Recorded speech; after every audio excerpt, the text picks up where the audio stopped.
Gusto mo ba lumakas sa lane mo? Panoodin mo ito.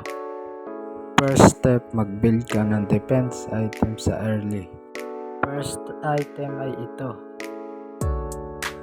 Dahil Dairut ang kalaban ko, ito ang first item ko.